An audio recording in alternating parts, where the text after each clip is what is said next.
11 25 80 93 60, el teléfono para enviarnos sus mensajes con el hashtag Navarro 2023. Los leemos a través de las redes. Ayer en Twitter la vicepresidenta Cristina Kirchner subió un video. Dijo: anoche, extraordinaria intervención de Leandro Santoro, legislador del Frente de Todos en la Cava, comprensión política, precisión semántica y objetividad en el análisis. Mírenlo, vale la pena. ¡Pah! Y estamos en comunicación con Leandro Santoro. ¿Qué tal, Leandro? ¿Cómo va? Bueno, flor de elogio te ligaste. Sí, ¿qué tal? ¿Qué tal? La verdad, sí, estoy emocionado todavía. Sí, ¿no? Sí, claro, ¿qué te parece? Además no es común que la jefa se escriba lo que escribió, así que sí, muy agradecido. La quiero mucho y que además de admirarla, digamos, la quiero, y a diferencia de lo que me pasa con otros políticos, no tengo trato cotidiano con ella. Entonces, para mí fue una sorpresa y el doble. Me pasó como le puede pasar a cualquiera que está escuchando la radio, digamos, que lo sorprende y la quiere, nada. Te llena el corazón, ¿no? Lo que decías ahí era, bueno, que ella obviamente fue 2 veces presidenta, vicepresidenta, en fin, un montón de cargos. Parece que no puede opinar ni decir nada sobre distintas realidades, pero cualquier otro puede decir cualquier cosa, ¿no? Y no puede opinar, sí. Es increíble. Aparte es increíble cómo construyen sentido, porque no solamente es que le impugnan la opinión, sino que además le quieren hacer juicio político. Claro. Es un delirio, es un delirio total. Aparte, el juicio político lo promueve aquella persona que se la pasó tratando de desestabilizar a la Corte Suprema durante su gobierno, porque eso es lo que hizo Carrió durante la presidencia de Macri. Y los medios de comunicación ni siquiera toman nota de la contradicción y van a ver como la onda es pegarle a Cristina, porque la culpa de todo lo que pasa en este país es de Cristina. Cualquiera que diga cualquier barbaridad, no lo analizamos, no lo pasamos por ningún filtro, directamente lo usamos para cumplir con nuestro objetivo, que es pegarle a Cristina. Bueno, nada, tuve la posibilidad de dejarlo en evidencia, y además por eso hicimos el video ese con la edición, para que la gente lo pueda ver claramente, la doble vara que utilizan no solamente los medios de comunicación, sino el círculo rojo y el poder real en la Argentina.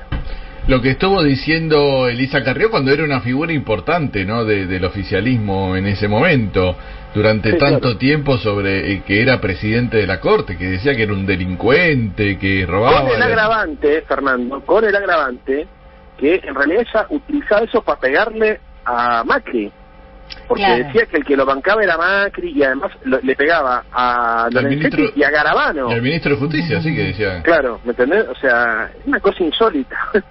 Claro. Ojo, y en eso tenía razón. Porque esto es lo más loco de este texto. O sea, en todas las cosas que decía sobre la justicia, digamos, ¿te acordás que lo denunciaba Pepín Rodríguez, Altano Angelici? O sea, lo único que no denunció fue la mesa judicial, ni el espionaje ilegal. Pero después, en todas las críticas que hacía al gobierno de Macri, tenía razón.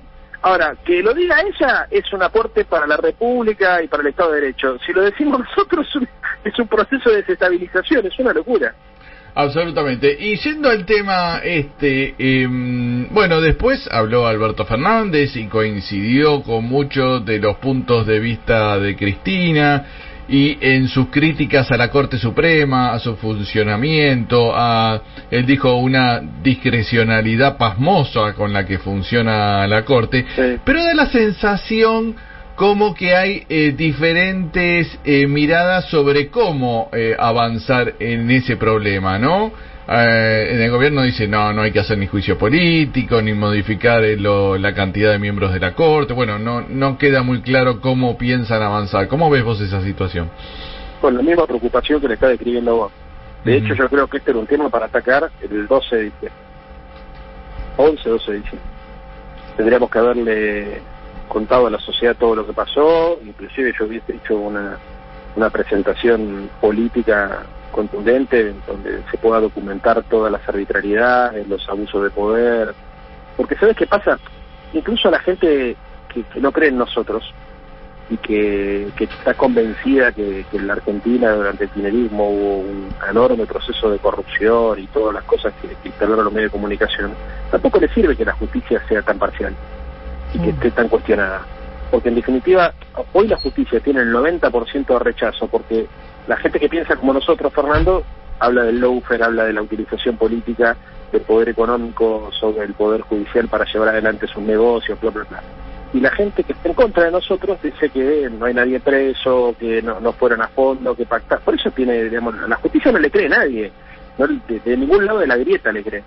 Entonces, con este sistema judicial, y esto hablando solamente de los delitos que tienen que ver con la administración pública, o con la sospecha de delitos que tienen que ver con la administración pública, pero después si hablamos de quiénes son los que van en cana en la Argentina, también todos nos ponemos de acuerdo que si tenés plata no vas preso nunca y que la cárcel está llena de pobres, ¿no? Sí. Entonces es increíble cómo el sistema político argentino, independientemente de quiénes sean o en qué partido político estén, no se ponen de acuerdo en tratar de construir un sistema judicial que tenga el consenso de todos, porque la verdad que la sensación de impunidad que se siente en la Argentina, increíblemente se siente de los dos lados de la grieta. Entonces, para mí es muy importante, hubiese sido muy importante tratar de generar un consenso amplio al principio del gobierno sobre esto, porque creo que se tenía la posibilidad de dar este debate de cara a la sociedad, inclusive tratar de avanzar sobre algunos acuerdos políticos con algunos sectores más racionales de la oposición. Ajá. Ahora no sé cómo se va a hacer, digamos, no. Yo creo que es muy importante ejercer la docencia y tratar de explicarle a la sociedad nuestras verdades o nuestra lectura de la realidad y generar conciencia y poner luz sobre este poder que es súper opaco. Sí. Pero yo creo que teníamos posibilidad de haberlo hecho al principio. O sea, para vos no era un tema que debía esperar, porque viste que está el tema, bueno, ocupémonos de lo económico, después apareció la pandemia y ocupémonos de otras cosas. No es un tema que quedara para después, era un tema que había que avanzar enseguida. Pero es que el manual, desde Maquiavelo hasta acá, siempre te dicen lo mismo, pasando por Henry Kissinger y por todos los que entienden de la administración de la política de Estado, de las políticas de Estado, dicen los temas más ásperos y más controversiales al principio. ¿Entendés? Leandro, esto era un tema áspero y controversial, porque a ver qué pasa, y que es algo importante. A mí no me preocupa el lawfare solamente por la persecución a los dirigentes políticos, o que eso me incluya en algún futuro a mí. A mí lo que me preocupa es el lawfare en términos de la utilización del poder económico y financiero de la justicia para generar nichos de beneficios y de privilegios. Porque nosotros muchas veces decimos, bueno, el lawfare, pero ¿qué es el lawfare? El lawfare es, por ejemplo, que te amenazan con que no vas a poder cobrar el aporte extraordinario a las grandes fortunas.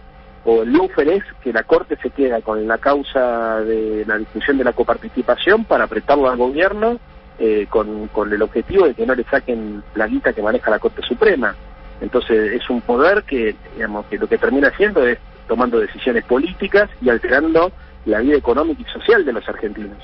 Y a mí eso también me parece un tema interesante. Nosotros, porque esta discusión no puede ser solamente la discusión de los que estamos politizados. Nosotros tenemos que tratar de poner esta discusión en términos de la sociedad y que le llegue este debate a los sectores que tienen menos formación política o menos información política porque viven una vida más replegada de esa individualidad. Entonces hay que sacar esto solamente, no tiene que ser un tema de los políticos, a eso me refiero, tiene que ser un tema de la ciudadanía y hay que entender que el Estado de Derecho es fundamental para garantizar una democracia inclusiva.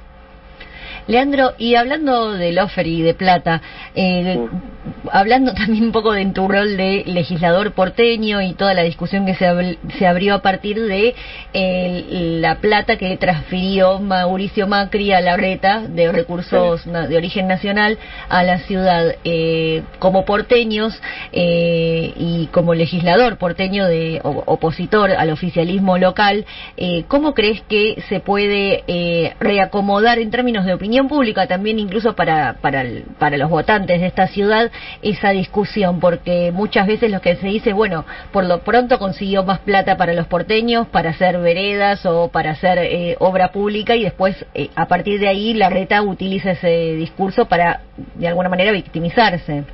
Claramente, sí, y los medios de comunicación y el sistema, todo el poder, el círculo rojo trabaja para darle volumen político a Larreta para hacerlo candidato, volumen político que naturalmente no tiene, porque no es un tipo que tome posición sobre los temas nacionales, ¿no?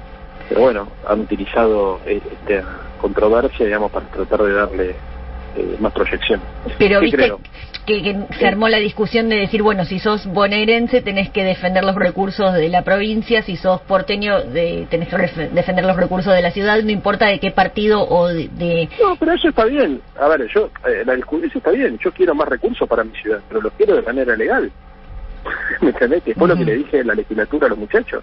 Dije, muchachos, ustedes están confundidos, acá no se está discutiendo la coparticipación, se está discutiendo un plus de coparticipación que con la excusa de la transferencia de la Policía Federal le dieron a la Ciudad de Buenos Aires por decreto.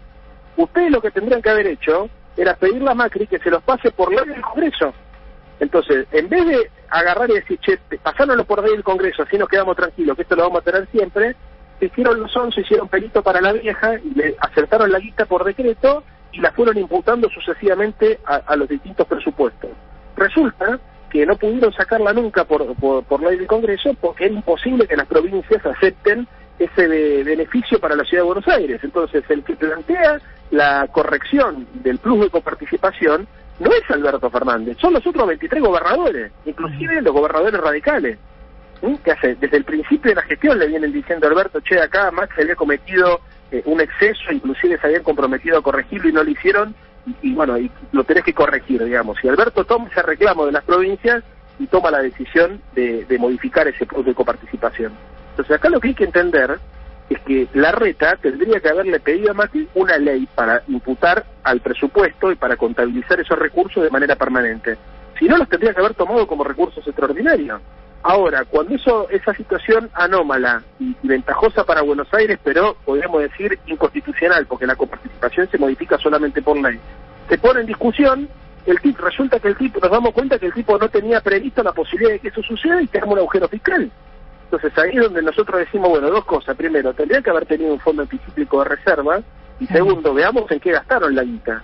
Y ahí creo que se linkea esto con lo que me decías vos recién en el inicio de tu pregunta, que es la caracterización que yo hago en la legislatura cuando les cuento a las porteñas y a los porteños de que va el presupuesto.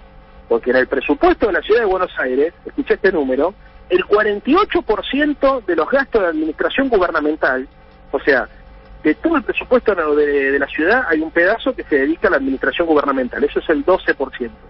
Bueno, la mitad de eso se lo lleva solamente la justicia de la ciudad. Y la justicia de la ciudad no es ni Comodoro Pi, ni es el Palacio de Tribunales, es una institución que muy poca gente conoce, sí, que funciona, ¿viste?, a veces bien y en general mal, o no funciona porque se la pasa activando causas, tiene sentencia ni condena, fíjate vos las estadísticas y te vas a dar cuenta, y se consume 37.000 millones de pesos.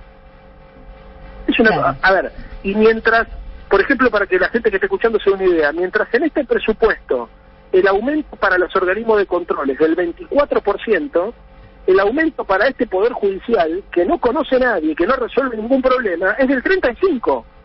O sea, vamos todo al ajuste menos ellos. Además, agregale que no pagan impuesto a la ganancia, agregale que nadie sabe, viste, que es todo cuestionable. Ya ahí me estuve comiendo una cartita de un grupo de magistrados que estaban ofendidos con las declaraciones, pero los invito a discutir, aprovecho este programa, los invito a discutir en cualquier programa de televisión con los números, yo llevo los números del presupuesto y que me expliquen cómo hace la justicia de la ciudad para gastarse 37.000 millones de pesos y comparémoslo con la justicia de las otras 23 provincias a ver qué sucede. Vas a ver la sorpresa que nos llevamos.